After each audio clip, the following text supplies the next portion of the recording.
আমাদের গল্প ফেসবুকে শুনতে লাভ স্টেশন পেজটি ফলো করুন। পেজের লিংক ডিসক্রিপশন বক্সে দেওয়া আছে। ধন্যবাদ। এত বড় হয়েছেন অথচ এখনো ঠিকভাবে হাঁটতে পারেন না। পড়ছেন তো পড়েছেন, আমার ঘরের সামনে এসে পড়তে হলো। আমার জীবনটার কত শেষ করবেন? আপনিও কি আমাকে শাস্তি দিবেন না? আপনিও কি আমাকে শান্তি দিবেন না? ছোটবেলায় বাবা মা ভালো করে হাঁটতে শিখায়নি। আপনারা মেয়ে মানুষের এই একটাই সমস্যা, যখন তখন পড়ে যান। নাজিফা তখন ক্ষীণ কণ্ঠে ইমাদকে বলে, কি করব বলুন? মেয়ে মানুষ মানেই তো বিয়ে অবধি বাবা মানুষটা শক্ত করে হাতটা ধরে রাখা, বিয়ের পর প্রিয় মানুষটা শক্ত করে হাতটা ধরে রাখা। তাই তারা একা হাঁটতে গেলে হোঁচট খাবে। আমার কপালে খারাপ, তাই প্রিয় কোনো মানুষ নেই যে হোঁচট খেলে হাতটা শক্ত করে ধরবে। নাজিফার কথায় ইমাদ আমতা আমতা করে বলল, কিছু পারেন আর না পারেন, বেশ কথা বলতে পারেন। আপনার যদি এখন কিছু একটা হয়ে যেত? তাতে আপনার কি? আমার আবার কি? একজন মানুষ হিসেবেও তো কষ্ট লাগতো। এমন সময় সালেহা ঘরে ঢুকে পড়ল ওষুধ নিয়ে। ঘর অন্ধকার দেখে সালেহা বলতে লাগলো, কিরে মাদ, এমন ঘর অন্ধকার করে রেখেছিস কেন? এই বলে ঘরে আলো জ্বালাতেই ওনার চোখে পড়ল ইমাদের রক্তাক্ত হাতের দিকে। সালেহা তখন চিৎকার দিয়ে বলে, ও মা, তোর হাতের এই অবস্থা কেন? নাজিফা তখন ইমাদের হাতের দিকে চেয়ে এমন অবস্থা দেখে উঠে বসতে চাইলে ইমাদ বলে, চুপ করে শুয়ে থাকুন, একদম ওঠার চেষ্টা করবেন না। কিন্তু আপনার হাতের এই অবস্থা কিভাবে? সেটার কৈফিয়ত কি আপনাকে দিতে হবে? সালেহা তখন বলল, কিন্তু আমাকে তো দিতে হবে। এই অবস্থা কেন করলি? মা, তুমি কি এখন এসব জানবে নাকি আমার হাতটাকে ব্যান্ডেজ করবে? হ্যাঁ, তো নিজে কেটে এখন আমাকে ব্যান্ডেজ করতে বলছে। এই বলে ইমাদ কাঁদতে কাঁদতে ওর হাতটা ব্যান্ডেজ করলো। এই মাদের এই একটা সমস্যা, সন্তানদের সামান্য কিছু হলেই শুধু কান্নাকাটি। আচ্ছা মা, আমার কি এমন হয়েছে যে তুমি এত কান্নাকাটি করছো? চুপ কর, একদম কথা বলবি না। এই নে ওষুধগুলো। একটা পিছল খেয়ে পড়ে আছে, আর একটা হাত কেটে কাহিনী শুরু করছে। ছাগল হয়ে গেছিস তোরা দুজন, আমায় নাকা দিয়ে ছাড়বি না? এই বলে সালেহা চলে গেল। সালেহা চলে যেতে ইমাদ নাজিফাকে বলল, এই সব কিছুর জন্য আপনি দায়ী?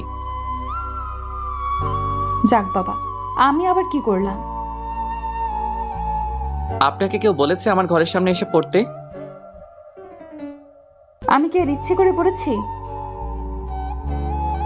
ইমাদ তখন নাজিফাকে ধমক দিয়ে বলল, চুপ থাকুন, আমি একজন ডাক্তার, অতএব আমি যা বলবো আপনাকে চুপচাপ শুনতে হবে। একটা কথাও মাটিতে পড়তে দেয় না। আচ্ছা, কথা আবার মাটিতে পড়ে কি করে? আবার? ওকে, আর কথা বলবো না, এই হলাম চুপ। হ্যাঁ, চুপ করে থাকুন। মা তো রাগ করেছে, এখন আর এই ঘরের সামনেও আসবে না। তাই আমাকে আপনার জন্য খাবার আনতে নিচে যেতে হবে। যত সব। এক্সকিউজ মি, একটা কথা ছিল। আবার? আপনার কানে কি কথা যায় না? এই কথাটা বলার পর আমি আর কথা বলবো না। সত্যি? হুম। বলুন তাহলে শুনি। আসলে আমি এখন কেন খাবার খাবো? কারণ আপনাকে ওষুধ খাওয়ানো হবে, তাই। আর কিছু? না। তাহলে চুপচাপ থাকুন। আর যদি কথা বলেছেন কিংবা মুখ খুলেছেন তো এনিওয়ে, আমি নিচ থেকে আসছি। কিছুক্ষণ পর ইমাদ খাবার নিয়ে উপরে এসে নাজিফার পাশে বসতে গিয়ে নাজিফাকে বলতে লাগলো, আচ্ছা, আমার ঘরের সামনে তেল, কলার খোসা এগুলো আবার আসলো কোথা থেকে? সাথে পায়েস, পানির গ্লাস, বাটি পড়ে আছে, সে তো বুঝলাম আপনি এনেছেন, কিন্তু কলা না কলার খোসা তো আপনি আনেননি। সেটা কোথা থেকে আসলো? আমিও তো এখন পিস লেখে পড়তে গিয়েছিলাম, পরে বুয়াকে বলে আসলাম এগুলো পরিষ্কার করতে। এই বলে ইমাদ চুপ হয়ে গেল। একটু রেগে নাজিফার কাছে গিয়ে বলতে লাগলো, আপনি কি আমাকে পাগল ভেবেছেন? নাজিফা মাথা নেড়ে বলল, না। আজীব তো আপনি। আপনি কি বোবা? হ্যাঁ। মানি, এই তো দিব্যি কথা বলছিলেন, আর এখন বোবা হয়ে গেলেন? নাজিফা তখন ইমাদকে ইশারা দিয়ে বলল, আপনি তো আমাকে চুপ থাকতে বলেছেন। ইমাদ তখন নাজিফার দিকে দুহাত তুলে বলতে লাগলো, আমার ভুল হয়ে গেছে, দয়া করে আমায় মাফ করুন, আর এই খাবার আর ওষুধ খেয়ে আমায় উদ্ধার করুন।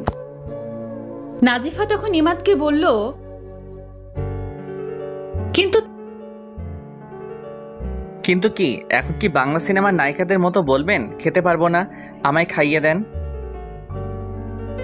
তা বলবো না, তবে সত্যিই আমি নিজের হাতে খেতে পারবো না।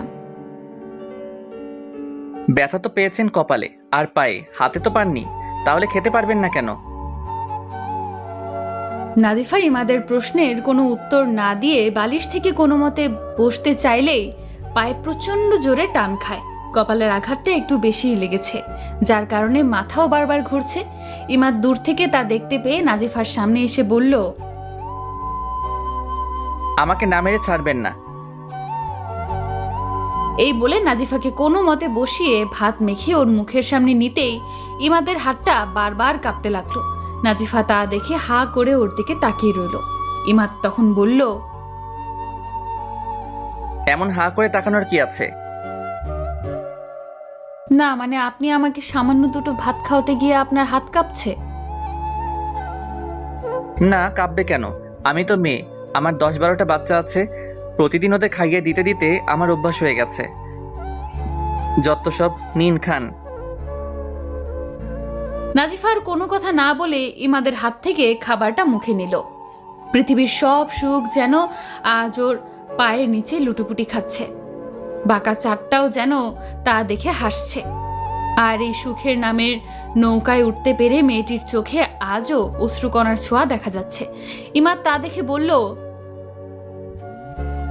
এ কি, নাকের জল আর চোখের জল এক করেছেন কেন? তরকারিতে কি ঝাল হয়েছে বেশি? নাজিফা মাথা নেড়ে বলল, না। তাহলে আপনার কি সবসময় কান্না করা একটা রোগ হয়ে গেছে?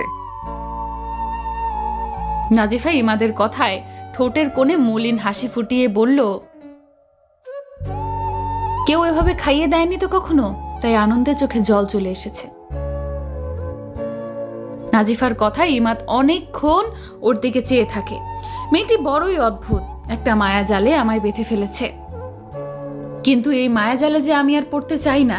নিজের আবেগটাকে লুকানোর জন্য ইমাদ অট্ট হেসে বলতে লাগলো,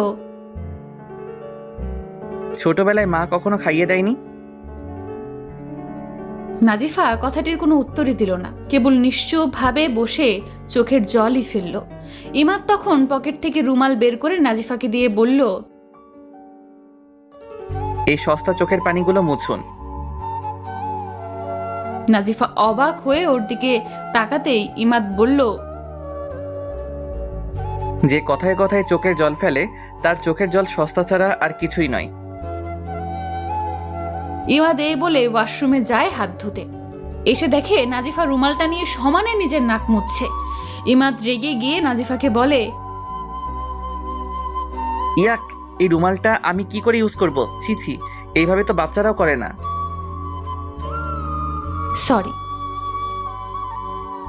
এই বলে নাজিফা মাথা নিচু করে ইমাদকে রুমালটা দিতেই ইমাদ বলে উঠল, আমি তো পাগল, এই নোংরা রুমালটা আমি এখন নিব? যাক বাবা, আপনি তো আপনার ওই রুমালের জন্য আমায় বকছেন, এই নেন, আমার আর লাগবে না। লাগবে কেমনে? চোখের জলের সাথে নাকের জলও মুছে ফেলেছেন, এখন আর এটা কি আপনার লাগবে? গাধি একটা, ওটা ফেলে দিন। এই নিন ওষুধ খান। আচ্ছা, ওষুধ তো খেলাম, এবার আমি কি যেতে পারি? না মানে আপনার রুমে তো আর বেশি সময় থাকা উচিত নয়। এবার আমি বরং মায়ের রুমে গিয়ে শুয়ে পড়ি। কি ঢং দেখাচ্ছে! এই যে এই মচকানো পা নিয়ে 2 সপ্তাহ এই বিছানা থেকে উঠতে পারবেন কিনা সন্দেহ আছে। আর উনি যাই যাই করে যত সব। আপনি কথায় কথায় এমন ঝগড়া করেন কেন? কি আমি ঝগড়া করি? ভালো, উঠতে পারেন কিনা দেখুন তো। না উঠতে পারলে কি আর করব, এখানেই ঘুমাবো। এই জন্যই তো পড়েছেন। আমার এখন মনে হচ্ছে আপনি ইচ্ছে করে পড়েছেন। ঘর থেকে বের করে দিয়েছি বলে সেই প্রতিশোধ নিতে এমন করেছেন। নিন, ঘুমান। আপনি কোথায় ঘুমাবেন? সেই চিন্তা আপনাকে করতে হবে না। ছেলেটি কথায় কথায় রাগ দেখায়, তবে এই রাগের ভেতরে ওর অনুরাগটা লুকিয়ে রয়েছে, যা যে কাউকে আপন করতে দ্বিধাবোধও করে না। ইমাদ ঘরের আলো অফ করে দেয়। হালকা ডিম লাইটের আলোয় সোফায় শুয়ে বাহিরের পানে চেয়ে থাকে। নাজিফা ঘুমিয়ে পড়ে। নিঃশব্দ পরিবেশ, নিশ্চুপ চারপাশ। বাহিরে হঠাৎ বৃষ্টি, কিচির মিচির আর গুনগানের শব্দ। হঠাৎ করে মেঘের গুরুম গুরুম ডাক। জানালা দিয়ে বৃষ্টির পানির হালকা স্পর্শ আর মৃদু বাতাসে ঠান্ডা অনুভূতি হওয়ায় ইমাদ জানালা লাগাতে বিছানার সামনে যেতেই চোখ পড়ে নাজিফার মুখপানে। মায়ার ঘোরে হারিয়ে যায় ছেলেটি। একটা অজানা অচেনা মায়া তাকে স্পর্শ করছে। অজানা এক অনুভূতিতে বারবার শরীর শিহরিয়ে উঠছে। ঘোমটার আড়ালে এতদিন যে মেয়েটিকে সে লুকিয়ে থাকতে বলেছে, আজ তার মুখখানা দেখতে পেয়ে ইমাদের মনে হলো রাত্রির আকাশে যেন এক শুকতারা, যে নিজের আলো দিয়ে পুরো আকাশটাকে দীপ্তময় করে রেখেছে। তার চেহারাটা এতটা মলিন আর মায়াবী যে যে কেউ ওই মুখের দিকে তাকিয়ে শতপ্রহর কাটিয়ে দিতে পারে। কাঁচা হলুদের ন্যায় গায়ের রং, মনে হয় যেন নূর ঝরছে।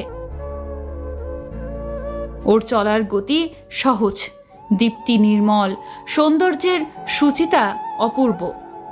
এক কথায় সে যে গাছে ফুটেছে তাকে অতিক্রম করে রজনীগন্ধার শুভ্র মঞ্জুরির মতো সরল বৃত্তটির উপর দাঁড়িয়ে রয়েছে।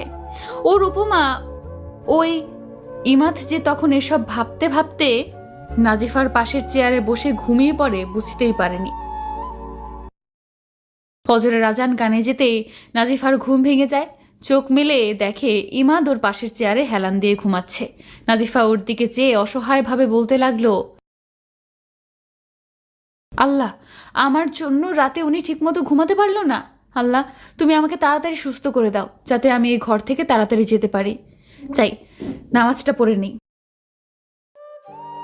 এই বলে নাজিফা নিচে পা রাখতেই ব্যথায় জোরে চিৎকার দেয়।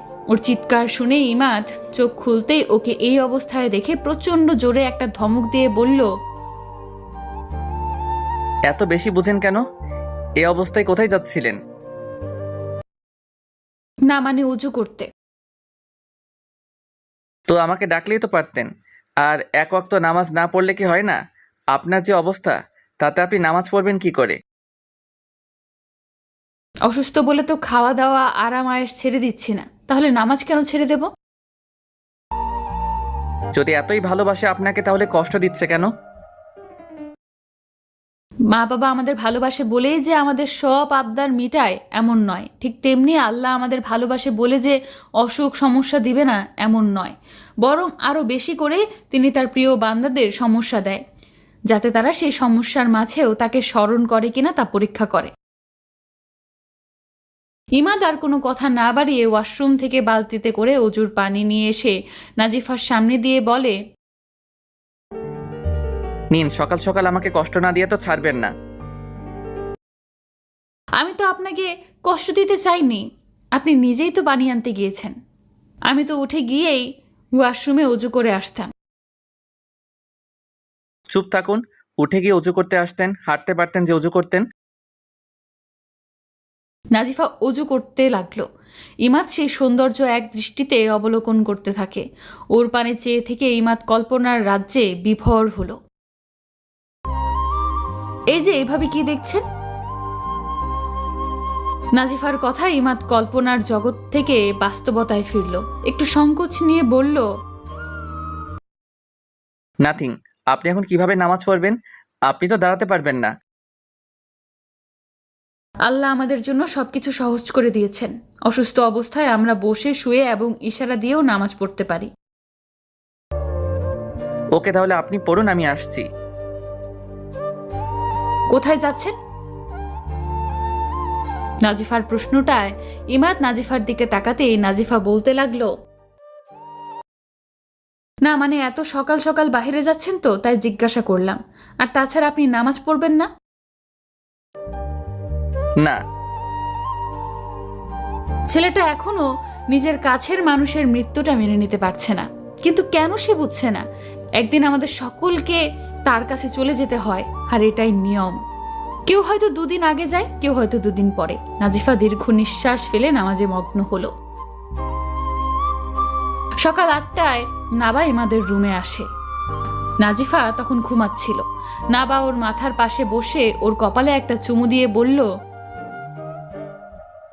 মা, ও মা। নাবার আলতো ওষ্ঠধয়ের স্পর্শে নাজিফার ঘুম ভেঙে যায়। মায়া মাখা মুখখানি দেখতে পেয়ে নাজিফা একটু উঠে বসে নাবাকে আদর করতে লাগলো। আদর করে বলল, নাবা তুমি এখানে? মা, তুমি ভালো আছো? হ্যাঁ তো মা, এই যে ভালো আছি। মা, মা, আপু, আপু, আপু, ইতে কদিনই ফুপি ফুপি বলেছে তোমাকে ব্যথা দিতে। নাজিফা নাবার আদো আদো মুখের বাণী শুনে বুঝলো সব ঘটনা। নিশ্চুপ হয়ে গেল। মৃতকে বাহিরে যেতে দেয়নি বলে ও এভাবে নওরিনকে ব্যবহার করে আমাকে। এমন সময় ইমাদ রুমে আসে। নাবাকে দেখে বলে, আম্মু তুমি এখানে? বাবাই দানো বোন আম্মুকে। অমনি নাজিফা নাবার মুখ চেপে ধরল। ইমাদ তা দেখে বলল, ওর মুখ চেপে ধরলেন কেন? ও কি বলতে চেয়েছি? কিছু না, আসলে এমনি। ইমাদ নাবার কাছে এসে নাজিফার হাতটি সরিয়ে বলল, আম্মু তুমি কি বলতে চাও? নাবা ইমাদের প্রশ্নে নাজিফার দিকে তাকালে নাজিফা নাবাকে ইশারা দিয়ে চুপ থাকতে বলে। ইমাদ আবারও নাবাকে জিজ্ঞাসা করে, বলো তুমি কি বলতে চেয়েছো? না, কিদু না। এই বলে নাবা এক দৌড়ে রুম থেকে চলে গেলে নাজিফা জোরে একটা শ্বাস ফেলে বলল, বাঁচা গেল। ইমাদ তা দেখে বলে, কোনো কিছু তো আপনি আমার থেকে গোপন রাখতে চাচ্ছেন। কি গোপন করব? মানে এসব না বলে আপনি এতক্ষণ কোথায় ছিলেন সেটা বলুন। সেটা জেনে আপনি কি করবেন? এনিওয়ে আমি নিচে যাচ্ছি। ইমাদ নিচে নামতেই দেখে চারপাশে নিশ্চুপ, কোনো সারা শব্দ নেই। রান্নাঘরেও কেউ নেই। কদম, বুয়া, মা কাউকে কোথাও দেখা যাচ্ছে না। ইমাদ আশ্চর্য হয়ে সালেহার ঘরে গিয়ে দেখে সালেহা শুয়ে রয়েছে। মা কি হয়েছে? তুমি এভাবে শুয়ে রয়েছো কেন? আর বলিস না বাবা, সকাল থেকে কোমরটা যা ব্যথা করছে। কি বলো? ডাক্তার ডাকবো আমি? না না, ডাক্তারের আবার কি দরকার, একটু ঘুমালেই ঠিক হয়ে যাবে। এটা আবার কেমন কথা? ঘুমের সাথে কোমরের কি সম্পর্ক? ও তুই বুঝবি না, যা তো আমাকে একটু ঘুমাতে দে। সে তো বুঝলাম, কিন্তু সকালের নাস্তা কি আজ তৈরি হবে না? বুয়া, কদম ভাই এরা কই? ওদের সবারও কোমর ব্যথা। কি? না মানে বাবা, কদমের হাত ব্যথা তো তাই সে আসবে না, আর সকিনার পা ব্যথা তাই ও আসবে না। তোমরা কি সবাই নাজিফার সাথে রোগী হয়ে গিয়েছো? এখন বাচ্চাদেরকে খাইয়ে স্কুলে পাঠাবো আর তাছাড়া নাজিফার ওষুধ খেতে হলে তো কিছু খেতে হবে। হ্যাঁ তাই তো, বাবা না হলে মেয়েটা কিভাবে সুস্থ হবে? আমি বলি কি, তুই তো আগে অনেক ভালো রান্না করতে পারিস।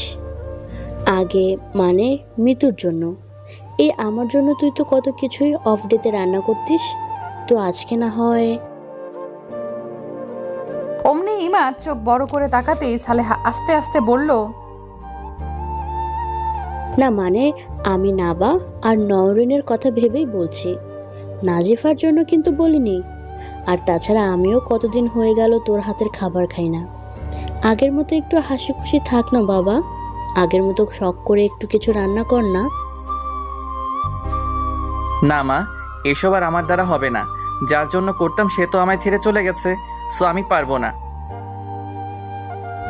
ইমাদ এই বলে চলে যায়। সালেহা মুচকি হেসে বলল, বাবা তোকে যে আজকে রান্নাঘরে যেতেই হবে, আফটার অল আমরা সবাই যে রোগী।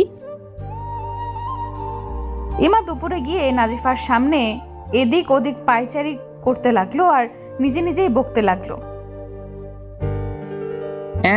আমাকে রান্না করতে বলছে, আমি কি মেয়ে নাকি যে রান্না করব? যত সব, আমার হয়েছে সব জ্বালা। সবাই রোগী, শুধু আমি সুস্থ, তাই মেয়েদের মতো এখন আমাকে রান্না করতে হবে। এই বলে ইমাদ নাজিফার দিকে চেয়ে রইল। নাজিফা ভয়ে ভয়ে ইমাদকে বলল, আমি কিন্তু কিচ্ছু করিনি, তাহলে আমার দিকে ড্যাপ ড্যাপ করে চেয়ে আছেন কেন? আপনার জন্যই তো বাড়ির সকলে অসুস্থ। কে আবার অসুস্থ হলো? কে আবার? আমার মা জানের কোমর ব্যথা, কদমের হাত ব্যথা, বুয়ার পা ব্যথা। হুমা, এত ব্যথা কেন? কারণ আজকে ব্যথা দিবস। সত্যি আজকে ব্যথা দিবস? আগে বলবেন না। এই বলে নাজিফা ইমাদের দিকে তাকাতেই দেখে সাহেব রেগে দানবের মতো হয়ে গেছে। নাজিফা ইমাদের চেহারার দিকে চেয়ে বলল,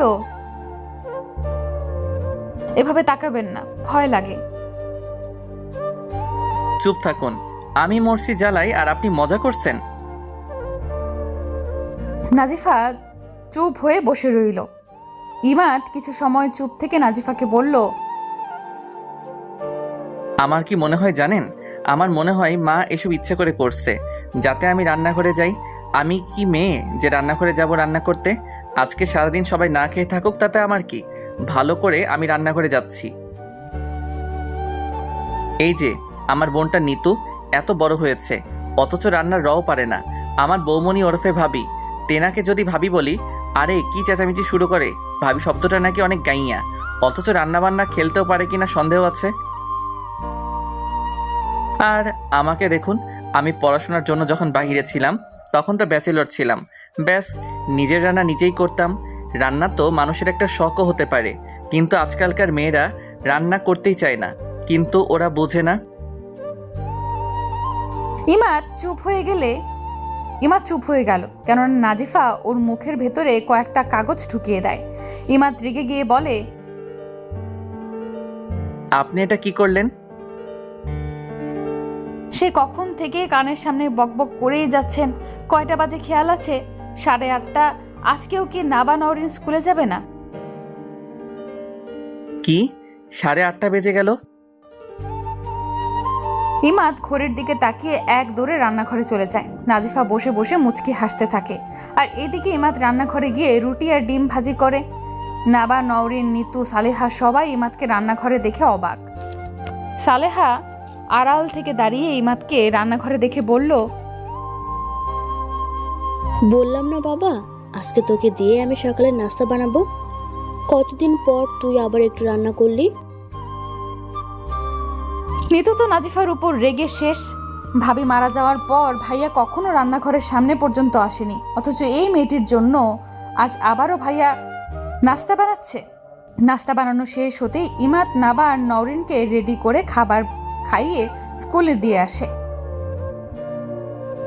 স্কুল থেকে বাসায় এসে মাকে নাস্তা দিয়ে নাজিফার কাছে রুটি আর ডিম ভাজি নিয়ে যায়। নাজিফা তো ইমাদকে এই অবস্থায় দেখে পুরাই অবাক। এত সুন্দর মনটা এতদিন কোথায় লুকিয়েছিল? এত সুন্দর মনটা এতদিন কোথায় লুকিয়েছিল?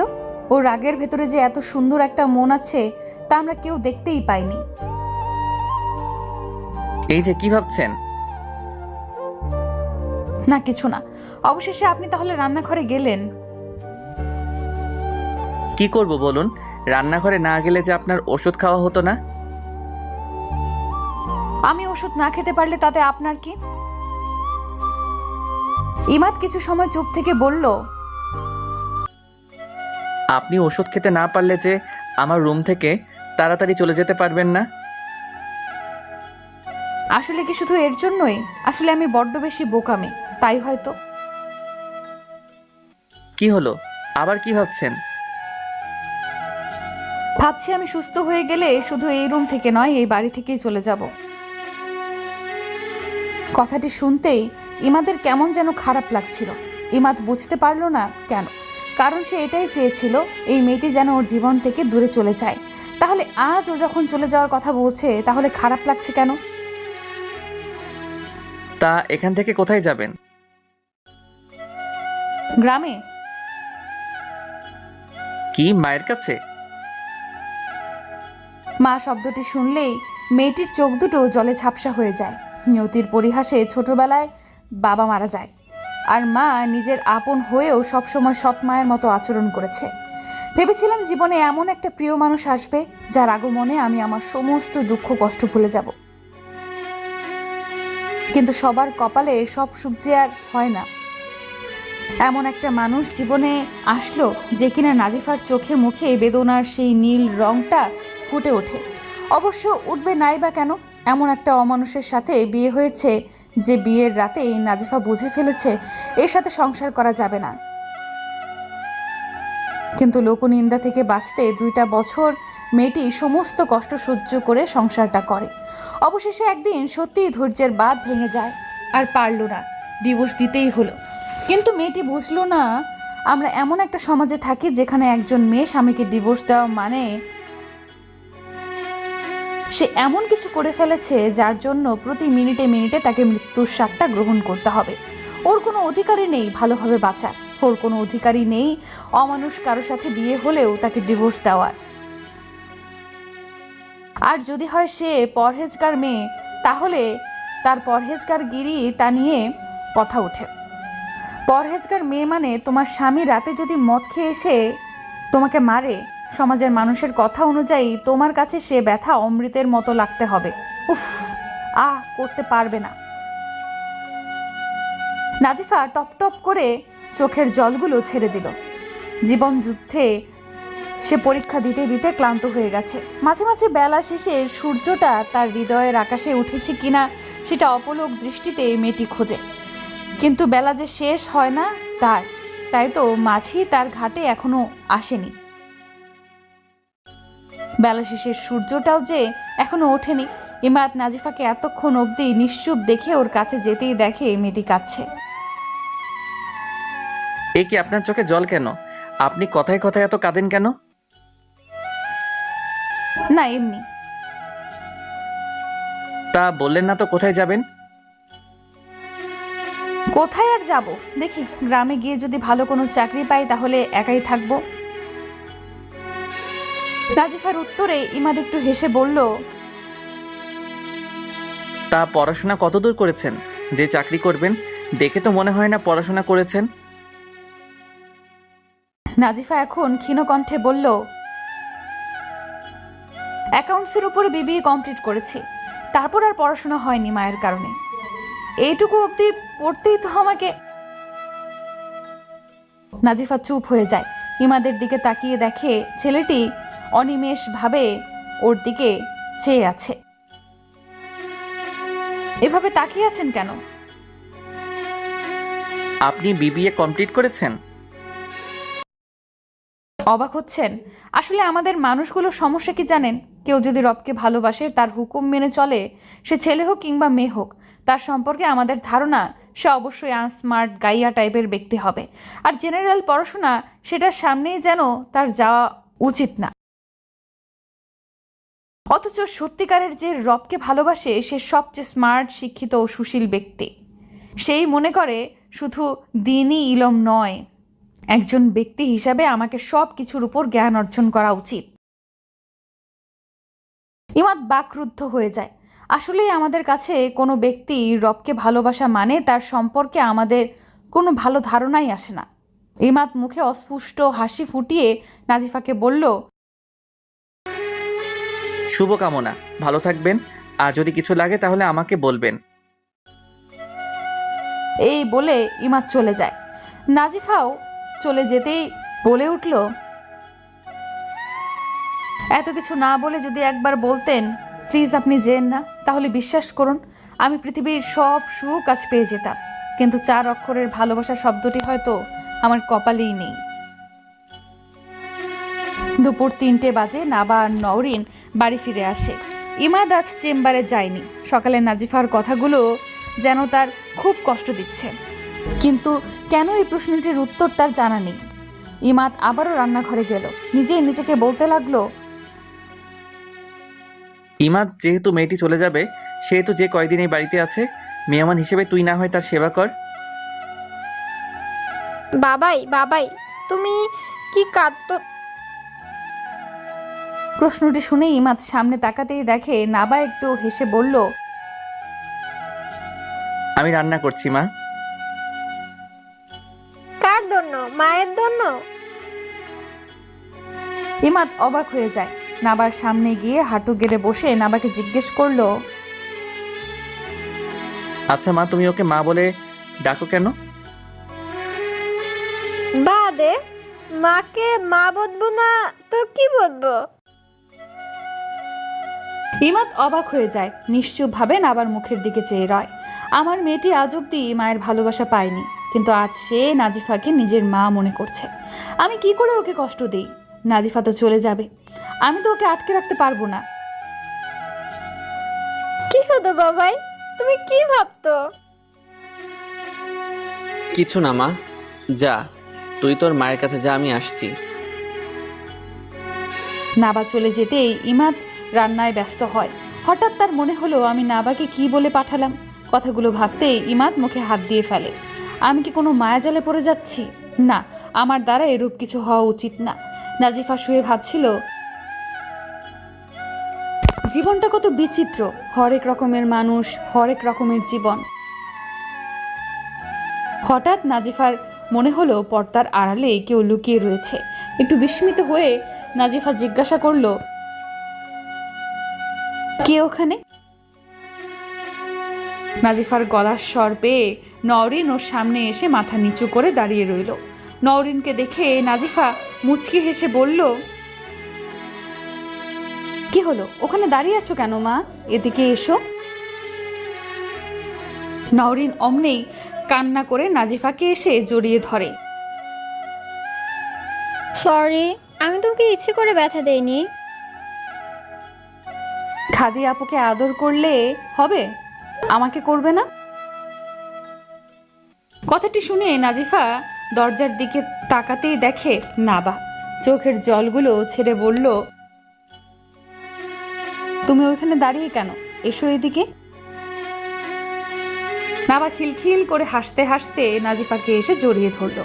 নাজিফা ওদের দুজনকে শক্ত করে আগলে ধরে চোখের জলগুলো মুছে ভাবতে লাগলো,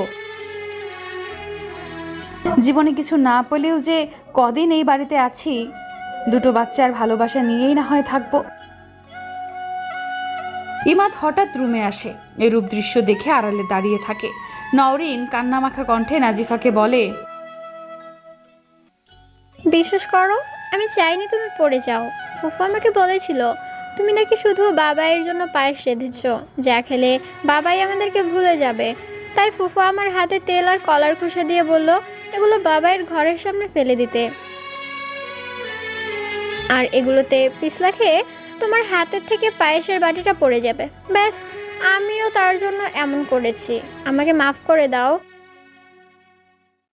তোমার কেন মনে হলো আমি শুধু তোমার বাবাইয়ের জন্য রান্না করেছি? আর তাছাড়া তোমার বাবাই তোমাদের এত কম ভালোবাসেন যে আমি সামান্য পায়েস খাওয়ালেই তিনি তোমাদের ভুলে যাবেন? সরি, আমি আর কখনো এমন কাজ করব না। ইমাদ আড়াল থেকে সব কথা শুনতে পেয়ে প্রচণ্ড রেগে নিতুর ঘরে যায়। গিয়ে দেখে নিতু বসে বসে গান শুনছে। ইমাদ নিতুর হাতটা ধরে ওকে নাজিফার রুমে নিয়ে আসে। কি হলো ভাইয়া, তুই আমাকে এখানে নিয়ে এসেছিস কেন? নাজিফা ও ইমাদের এরূপ কাণ্ড দেখে অবাক হয়ে যায়। নাবা আর নওরিন কখনোই ইমাদকে এতটা রাখতে দেখেনি। ভয়ে দুজনে নাজিফাকে আরও শক্ত করে জড়িয়ে ধরে। তুই কি করেছিস তুই জানিস না? ইয়ে মামা, মানে কি হয়েছে? নিতুর হাতটা ধরে নাজিফার পায়ের সামনে নিয়ে গিয়ে ইমাদ বলল, যা নাজিফার পা ধরে মাপ চা। ভাইয়া তুই কি পাগল হয়ে গিয়েছিস? আমি কেন ওর পা ধরবো? কারণ তোর কারণে ও পিছলে খেয়ে পড়েছে। মানে কে বলেছে তোকে এসব? নাজিফাও সংকোচ নিয়ে ইমাদকে বলে, কে বলেছে আপনাকে? দেখুন। চুপ থাকুন, আমি আপনার সাথে কোনো কথা বলছি না। সো প্লিজ আপনি কথা না বললে আমি সব থেকে খুশি হব। নাজিফা চুপ হয়ে যায়। কি হলো নিতু, তোর কানে কথা যাচ্ছে না? ইমাদ প্রচণ্ড জোরে ধমক দিতেই নিতু কাপা কাপা কণ্ঠে নাজিফার কাছে মাফ চাইতেই নাজিফা একটু সংকোচ নিয়ে নিতুকে বলে, ঠিক আছে, বাট তুমি নিজে এই কাজটি করলে বিশ্বাস করো আমি কিছুই মনে করতাম না, কিন্তু তুমি একটি 9 বছরের বাচ্চাকে দিয়ে আসলে কি এটা উচিত হয়েছে বলো? তুমি তো বড়, তুমি ওর ফুফু। তুমি যদি ওকে এসব করতে শেখাও তাহলে বড় হয়ে ওর কি হবে তুমি বুঝতে পারছো? নিতু চুপ করে দাঁড়িয়ে রইল। নেক্সট টাইম তুই যদি নাজিফার সাথে খারাপ কিছু করেছিস তাহলে আমার চেয়ে খারাপ আর কেউ হবে না। ভাইয়া তুমি না ওকে পছন্দ করো না, তাহলে তোমার এত জলে কেন? কারণ ওকে আমি পছন্দ না করলে কি ও এ বাড়ির বউ, ও আমার বিয়ে করা স্ত্রী।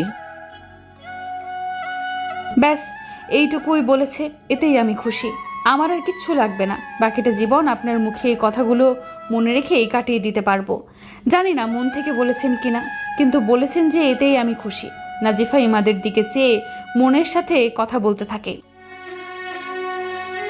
এইদিকে ইমাদের কথায় নিতু ভীষণ রাগ করে রুমের দিকে চলে যায়। নিতু চলে যেতেই ইমাদ নাজিফাকে বলল, আল্লাহকে তো খুব ভালোবাসেন। যদি সত্যি আল্লাহকে ভালোবেসে থাকেন তাহলে কখনোই অন্যায়ের কাছে মাথা নিচু করবেন না, সেটা যত ছোট কিংবা বড় অন্যায় হোক না কেন, ঠিক আছে? ইমাদের কথায় নাজিফা মাথা নেড়ে হ্যাঁ বলল। ওর এত সুন্দর কথাটি সত্যিই নাজিফার জন্য প্রয়োজন।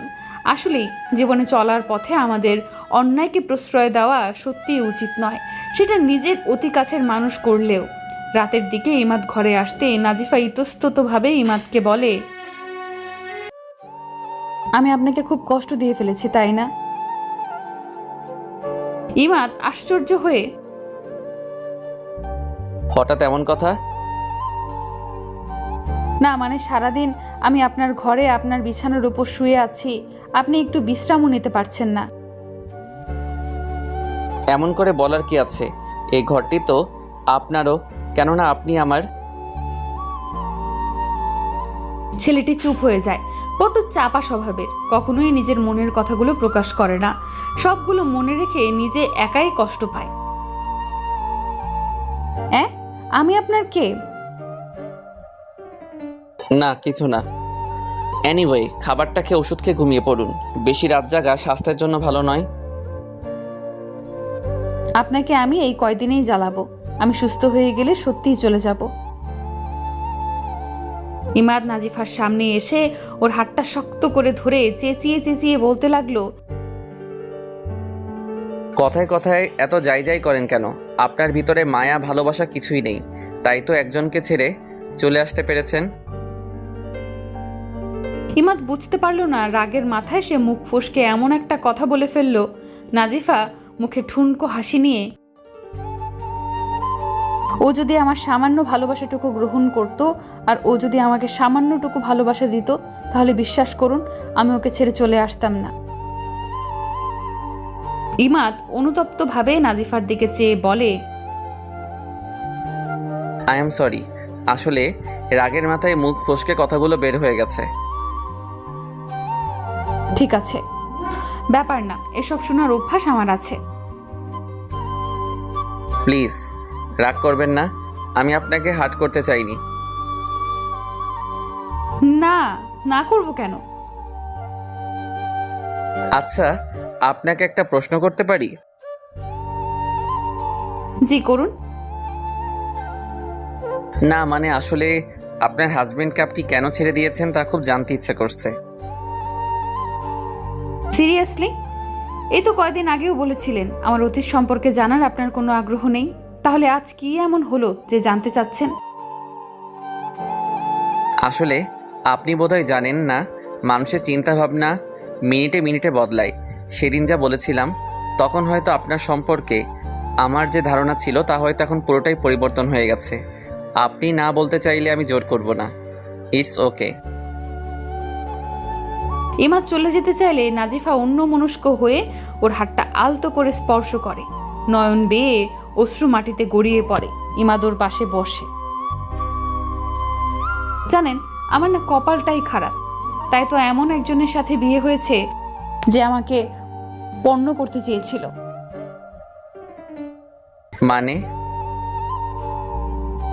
আসলে আমার হাজবেন্ড মানে মোহন, ও কখনোই চাইতো না আমি পর্দা করি। ও চাইতো আমি সবসময় ফ্যাশন করে ওর বন্ধুদের সাথে জমিয়ে আড্ডা দিই, নাইট ক্লাবে যেন যাই, ওর বসের সাথে যেন দেখা করি, মিষ্টি করে ওর বসের সাথে, কলিগদের সাথে, বন্ধুদের সাথে যেন কথা বলি,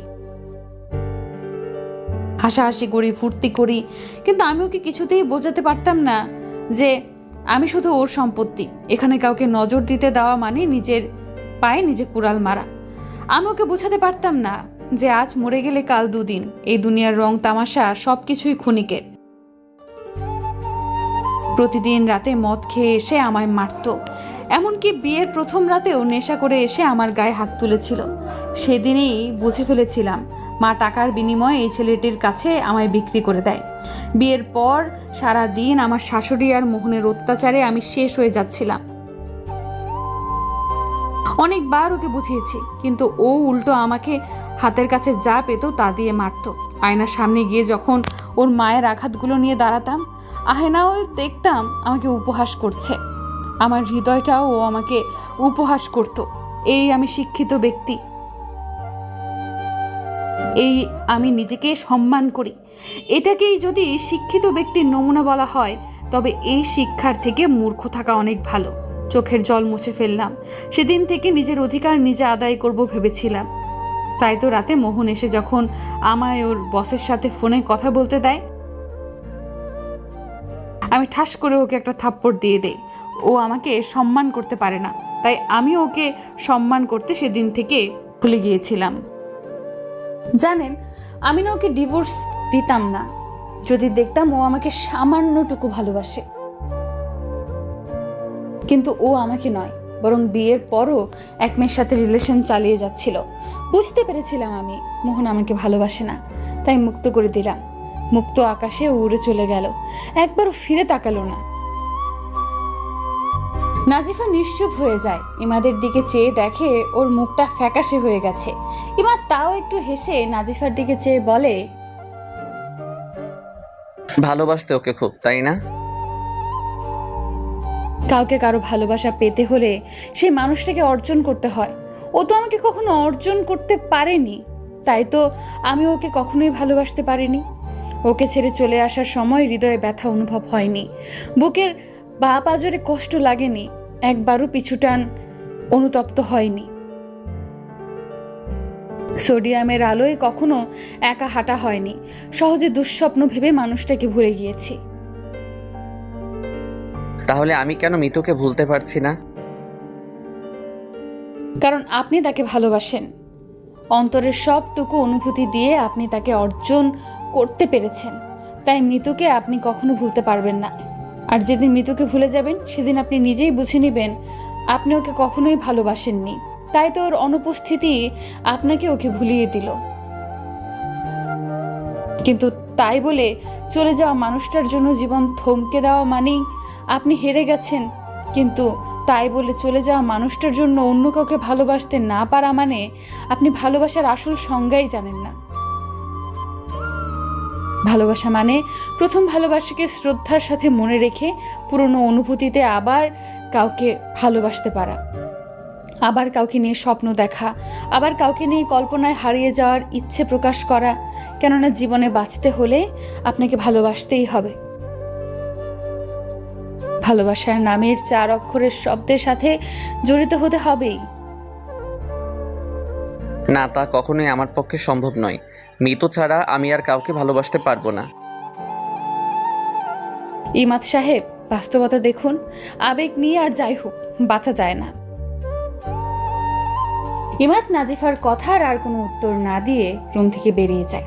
নিজের এক রাশ আবেগ নিয়ে ছাদের উপর চলে যায়। আকাশের দিকে অদ্ভুতভাবে তাকিয়ে রইল। ওই নিঃসব তারাগুলোর সাথে কথা বলতে লাগলো। কিন্তু ছেলেটি বুঝতে পারছে না তারাগুলো যে নির্বাক, এরা না ওর দুঃখ বুঝবে না ওর কষ্ট। দীর্ঘশ্বাস ফেলে নীল আকাশের কোনো এক পাশে মৃত্যুর মুখটা খুঁজতে থাকে। হঠাৎ মনে হলো কেউ একজন আলতো করে হাতটাকে স্পর্শ করছে। তাকাতেই দেখে নওরিন। বাবাই, ও বাবাই, তুমি এত রাতে ছাদে কি করছো? তুই এখানে এসেছিস কেন? ওই মেয়ে। কি হলো বল, তুই এখানে কেন এসেছিস? বাবাই, ওই মেয়েটি এমন বলতে হয় না মা, উনি তো। কি বাবাই, উনি কে? আচ্ছা বাবাই, আমি উনিকে কি বলে ডাকবো? ইমাদ হাঁটু গেড়ে বসে। তোর ইচ্ছে মা, তুই যেটা বলে ডাকবি। বাবাই, ওকে আমি মামনি বলে ডাকি। ও না আমার মায়ের মতো। বাবাই, এই মামনিটা অনেক ভালো, অনেক সুন্দর, একেবারে পরীর মতো। আমাকে আর বোনকে অনেক ভালোবাসে। আর কি? আর তোমাকেও অনেক ভালোবাসে। ইমাদ সহসা অট্ট হেসে উঠল। উনি আমাকে ভালোবাসে? যদি তাই হয়তো তাহলে তো এভাবে চলে যাওয়ার কথাই বলতো না। যদি তাই হতো তাহলে এভাবে আমায় একা ফেলে যাওয়ার চিন্তাই করতো না। কি হলো বাবাই, তুমি কি ভাবছো? না কিছু না, আসলে তোর মামুনিটা সবাইকে ভালোবাসলেও আমায় ভালোবাসে না। নওরিন ধমক দিয়ে, কে বলেছে তোমায়? মামনি তোমায় অনেক ভালোবাসে, তাই তো আমাকে ছাদে পাঠিয়েছে তোমায় ধরে আনতে। তুমি যদি এখন না যাও তাহলে মামনি নিজে এখন উপরে চলে আসবে এই ভাঙা পা নিয়ে। এসব তোকে ভয় দেখিয়েছে মা, বুঝছিস? নওরিন ইমাদের হাত ধরে, বাবা প্লিজ চলো, না হলে কিন্তু মামনি উপরে চলে আসবে। বললাম না আসবে না, তোকে ভয় দেখিয়েছে। আমি ওনার কি লাগি যে আসবে? আমাকে বলে দিয়েছে 5 মিনিটের ভিতরে তোমায় নিচে নিয়ে না নামলে সত্যি উপরে চলে আসবে। ইমাদ পকেট থেকে মোবাইল বের করে টিপতে টিপতে নওরিনকে বলল, বুঝলি মা, পৃথিবীর সবাই স্বার্থপর। নিজের স্বার্থ ছাড়া কেউ কাউকে ভালোবাসে না। তোর মামুনিও নিজের স্বার্থ ছাড়া কাউকে ভালোবাসে না। এই বলে ইমাদ মোবাইল টিপায় ব্যস্ত হলো। নওরিন ইমাদের হাত ধরে টানছে। হঠাৎ নাজিফার গলার চিৎকার পেয়ে ইমাদের হাত থেকে মোবাইলটা নিচে পড়ে যায়। ইমাদ তার দিকে খেয়ালও করলো না।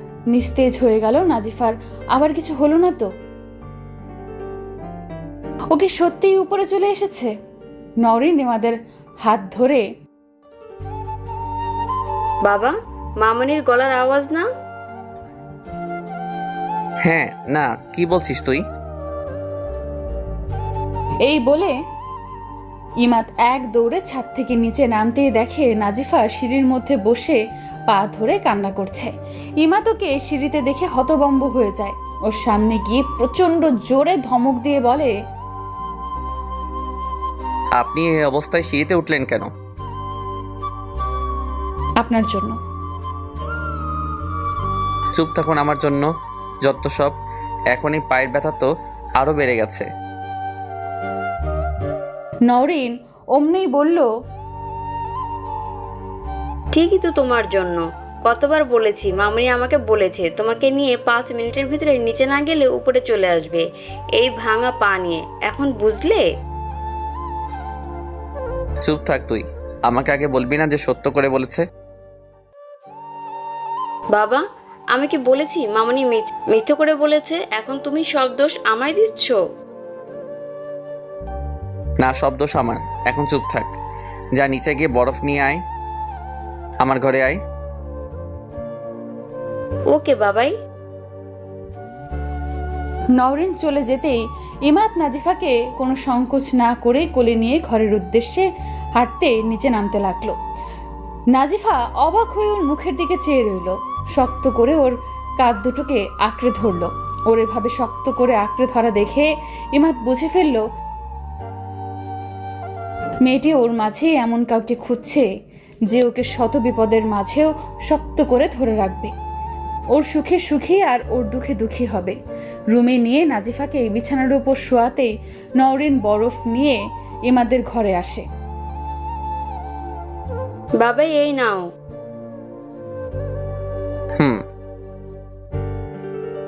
আইস হাতে নিয়ে ইমাদ নওরিনকে বলল,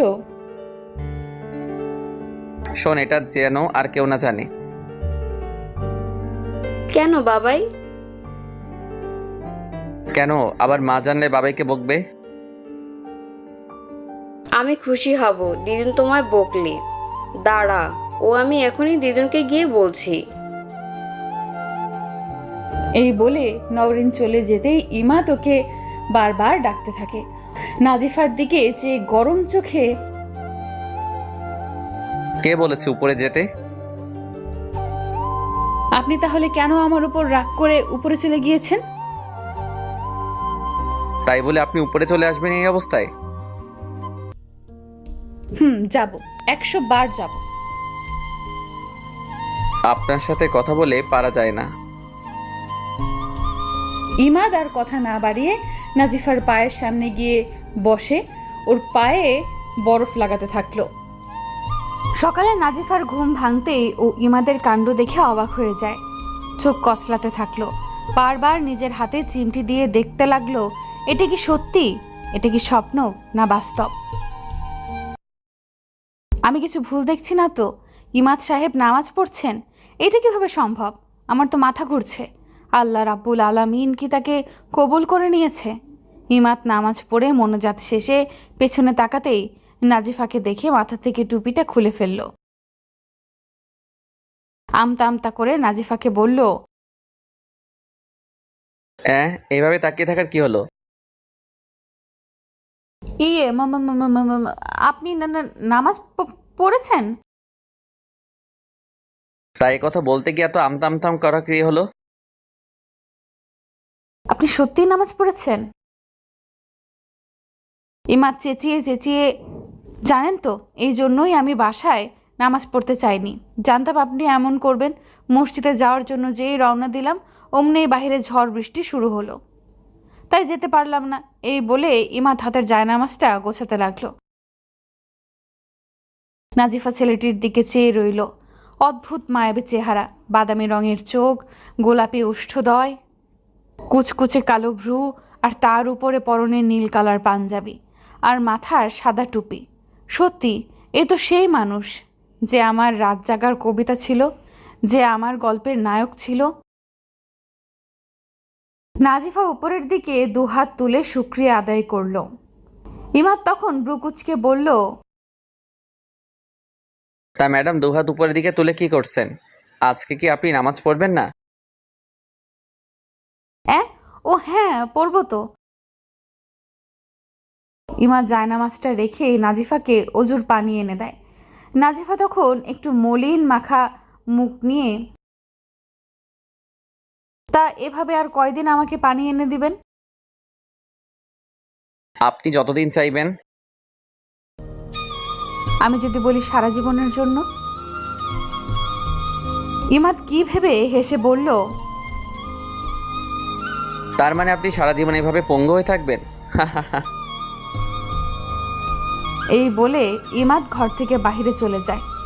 নাজিফা ভাবল ছেলেটি বুঝলো না তার কথাবার্তার ভাবার্থ, এইভাবে হাসি ঠাট্টা করে উড়িয়ে দিল। ইমাদ ঘর থেকে বের হয়ে পিচ ঢালা পথে নীল আকাশকে বন্ধু করে হাঁটতে থাকে। আকাশের দিকে তাকিয়ে হেসে হেসে আল্লাহকে বলতে থাকে, অভিমান করে তোমায় বলে থাকতে গিয়েছিলাম আল্লাহ, কিন্তু এমন একটা মানুষকে জীবন পাঠালে যে কিনা আমাকে আবার তোমার কাছে ফিরিয়ে দিল, আমাকে বুঝিয়ে দিল তুমি তোমার বান্দাদের প্রতি পদে পরীক্ষা করো কেবল, আর সেই মানুষটাকে আবার তুমি আমার জীবন থেকে নিয়ে যাবে? আর এতই যদি সারা জীবন আমাকে পাশে চান তাহলে সুস্থ হয়ে কেন বলেন চলে যাবেন? কেন ও একবারও বলেন না দেখুন আমি কিন্তু আপনার স্ত্রী, আমি আপনাকে ছেড়ে যাব না। ইগো দেখান আমার সাথে, তাই না? চলে যাক, তাতে আমার কি, যত সব। আমিও ইগো দেখাবো এবার থেকে। এই যে আঙ্কেল, ফুল নেবেন? কে? ইমাদ পাশে তাকিয়ে দেখে রুক্ষ চুলের ছেঁড়া ফ্রক পরুয়া শুকনো করুণ চাহনির একটি 10 কি 11 বছরের মেয়ে, হাতে লাল গোলাপের বিশাল তোড়া আর রজনীগন্ধার ফুল, বকুল ফুলের মালা আর আরও 2 রকমের ফুল। ইমাদ একটু গম্ভীর হয়ে, না লাগবে না। কি রাগ করেছেন কারোর সাথে? ইমাদ চুপ করে একটি গাছের নিচে বসলো। মেয়েটি ইমাদের পাশে বসে বলতে লাগলো, নেন না আঙ্কেল, দুটো পয়সা দেন না, সব থেকে কম দামে দিব। নিয়ে কি করব বলো মা, কাকে দিব? নেওয়ার যে কেউ নেই, আর তাছাড়া এত ফুল দিয়ে আমি কি করব? তুই বরং ফুলগুলো রেখে দে, আর এই নে, এই 500 টাকা রাখ। মেয়েটি একটু হেসে বলে, বুঝছি, আন্টির সাথে ঝগড়া হয়েছে তাই না? এত পাকা বুড়ি কেন তুই? জানেন আঙ্কেল, আমার আম্মু যখন আপুর সাথে রাগ করতো, আব্বু তখন একটি গোলাপ আম্মুকে দিতেই আম্মু মুচকি হাসি দিয়ে সব অভিমান দূরে ঠেলে দিত। কিন্তু আব্বু মারা যাওয়ার পর আমার আম্মু কোমায় চলে গেছে, আর আমি এতিম হয়ে গেছি। নিজের পেট চালাতে এই ফুল বিক্রি করি। আঙ্কেল, ফুল পবিত্র, এটা যে কারো মন ভালো করে দেয়। আপনি বরং এই সবগুলো ফুল আন্টিকে দিয়েন, দেখবেন আন্টির মন ভালো হয়ে যাবে। মেয়েটি ফুলগুলোকে ইমাদের পাশে রেখে 500 টাকা নিয়ে খুশিতে পিচ ঢালা পথের সাথে মিলে গেল। ইমাদ কেন জানি মেয়েটির আবদারটা ফেরাতে পারল না। আল্লাহ তো আমার মেয়েগুলোকে ওর মতো করলো না। আমাকে তিনি কত ভালোবাসলেন, অথচ আমি ওনার উপর অভিমান করেছিলাম। ইমাদ অনুতপ্ত হয়ে পাশে তাকাতে এই ফুলগুলো দেখে মেয়েটির শেষ কথাটি মনে পড়ল। আঙ্কেল, ফুল পবিত্র। তার মানে এটি পবিত্র কোনো মানুষকেই দেওয়া উচিত। ইমাদ ফুলগুলো হাতে নিয়ে বাড়িতে গেল। রুমে ঢোকার আগে দরজার সামনে দাঁড়িয়ে ইমাদ 100 বার ভাবল, ভেতরে কি এই ফুল নিয়ে যাব? না থাক, ফুলগুলো বাইরে রেখে আসি। না, কেন রাখবো? আমি কি ওনার জন্য কিনেছি? আর তাছাড়া এটা আমার ঘর, আমি যেটা ইচ্ছা সেটা নিয়ে ঘরে ঢুকতে পারবো।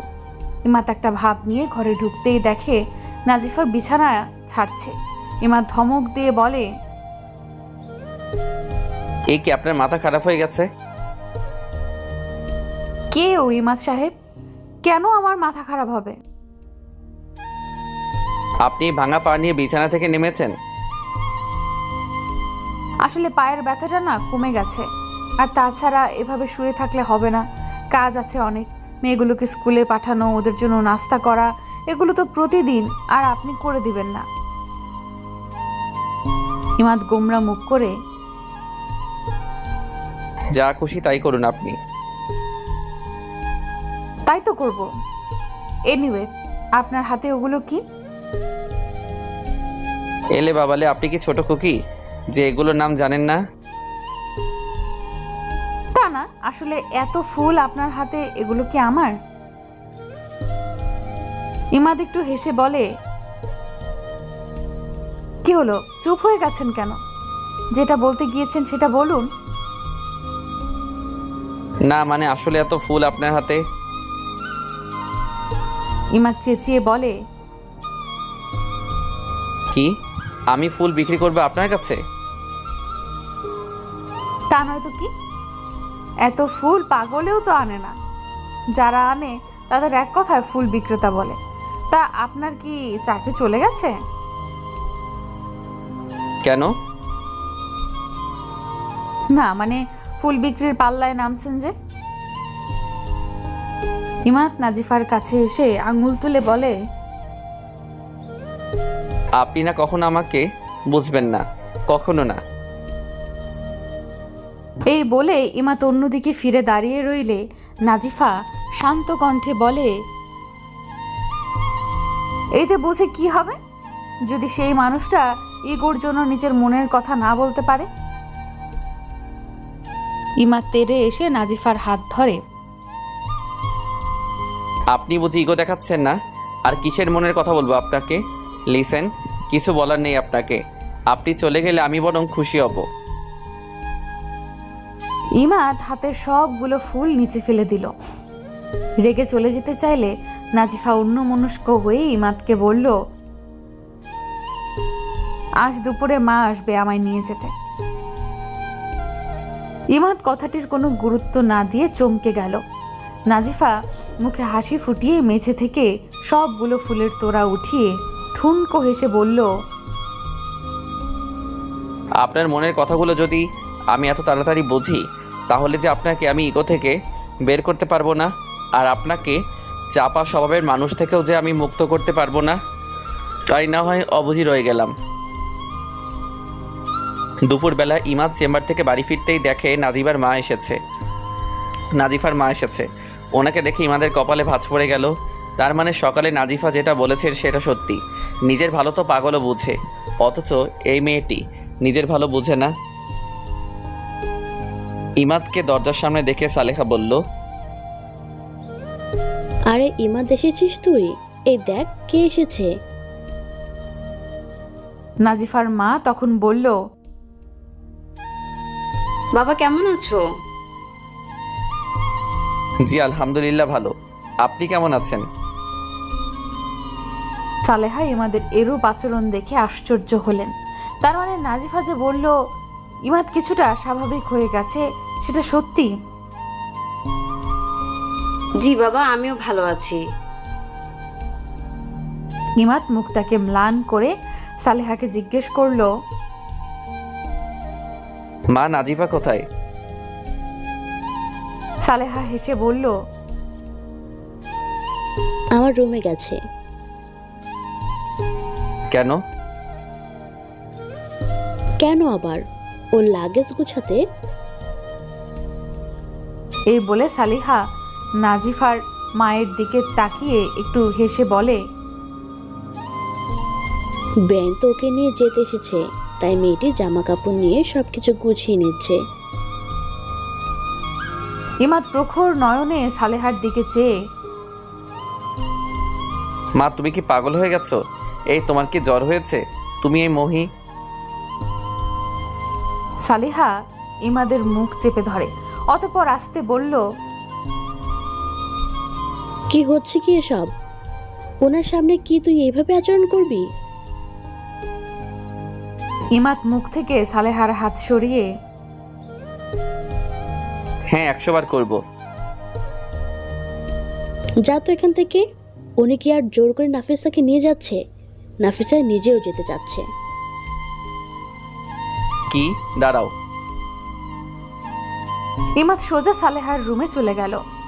গিয়ে দেখে নাজিফা লাগেজে জামা কাপড় ঢুকাচ্ছে। ইমাদ কোনো কথা না বলে ওর হাতটা গিয়ে প্রচন্ড জোরে ধরে উগ্র মেজাজে বলে, সমস্যাটা কি আপনার? আমার আবার কি সমস্যা? আর হাতটা ছাড়ুন, ব্যথা পাচ্ছি খুব। পান, আপনার ব্যথা পাওয়াই উচিত। আপনি সকালে যেটা বলেছেন তা সত্যি। তা নয়তো কি? আমি আপনার সাথে মিথ্যে বলেছি?